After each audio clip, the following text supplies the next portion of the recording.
কয়েকটা কেন্দ্রে অস্ত্র মজুত রাখছে, জামাতপন্থী হলেই তাদেরকে পথে আটকানো হবে। জনগণকে তো আতঙ্কিত করে ভয়ের মধ্যে রাখা হয়েছে। বিএনপির যিনি প্রার্থী মাহমুদুল হক রুবেল, ওনার যে ইউনিয়ন, সেই ইউনিয়ন হলো খড়িয়াকাজিরচর ইউনিয়ন এবং তার পার্শ্ববর্তী যে ইউনিয়ন ভেলুয়া ইউনিয়ন।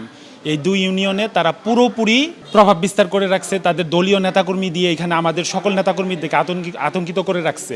সেখানে তারা ভেলুয়া ইউনিয়নটা জামালপুর জেলার ইসলামপুর উপজেলার পার্শ্ববর্তী হওয়ায় সেইখান থেকে বহিরাগত সন্ত্রাসী তারা ভেলুয়া ইউনিয়নে ঢুকিয়েছে। সেইখানে তারা এবং কয়েকটা কেন্দ্রে অস্ত্র মজুত রাখছে এবং পুরা ইউনিয়নকে বিএনপি নেতাকর্মীরা আতঙ্কিত করে রেখেছে। এবং সেইখানে তারা তাদের কোনো বড় পরিকল্পনা হয়তো রয়েছে, তারা ওইখানে মানে ভোট কারচুপি বা প্রেশার ক্রিয়েট করে হোক আমাদের জামাতের যারা ভোটার আছে তাদেরকে ভোট কেন্দ্রে যেতে না দেওয়ার জন্য তারা পথে ঘাটে লোক সেট করে রেখেছে। তারা জিজ্ঞাসাবাদ করবে যে আপনি কোথায় ভোট দিবেন। যদি বলে যে ধানের শীষে দিবে বা রুবেলপন্থী বিএনপিপন্থী তাদেরকে ঢুকতে দিবে, জামাতপন্থী হলেই তাদেরকে পথে আটকানো হবে, কেন্দ্রে যেতে দেওয়া হবে না। আমরা প্রশাসনকে জানিয়েছি, তারা এখন পর্যন্ত বলছে তো আপনারা সুনির্দিষ্ট তথ্য দিন, ভিডিও দিন। আসলে কি ভিডিও দেওয়া সম্ভব? একটা কেন্দ্রে যখন আতঙ্কিত অবস্থায় থাকে জনগণ, আমাদের লোকদেরকে প্রেশার ক্রিয়েট করা হচ্ছে বা এখানে অস্ত্র নিয়ে যাচ্ছে, এগুলা তো ভিডিও করা সম্ভব না। বা আমরা ভিডিওই যদি করতে পারি তাহলে তো আমরা প্রতিরোধী করতে পারতাম। জনগণকে তো আতঙ্কিত করে ভয়ের মধ্যে রাখা হয়েছে। ওইখানে ভিডিও বা আমরা ছবি কীভাবে তুলবো?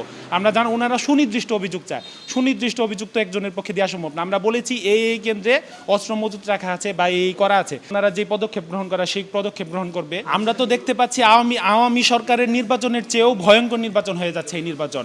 দলীয় সরকার, তারা দলীয় প্রভাব খাটিয়ে প্রিজাইডিং অফিসারগুলো নিয়োগ দেওয়া হয়েছে, তারা সরাসরি বিএনপিপন্থী। আমি আপনাদেরকে স্পষ্ট প্রমাণ দিতে পারবো, তারা সরাসরি বিএনপির পক্ষে প্রচারণা চালাচ্ছে। এবং বিএনপির যিনি প্রার্থী তিনি যেই কেন্দ্রে প্রিজাইডিং অফিসারকে দেওয়ার জন্য সুপারিশ করেছে সেই কেন্দ্রে প্রিজাইডিং অফিসারগুলো দেওয়া হয়েছে। আমরা স্পষ্ট ভাষায় বলে দিতে চাই যে আপনারা যেতই ভয়ভীতি এবং হুমকি ধামকি প্রদর্শন করুন না কেন, এইবার নির্বাচনে আপনাদেরকে কোনো প্রকার ছাড় দেওয়া হবে না।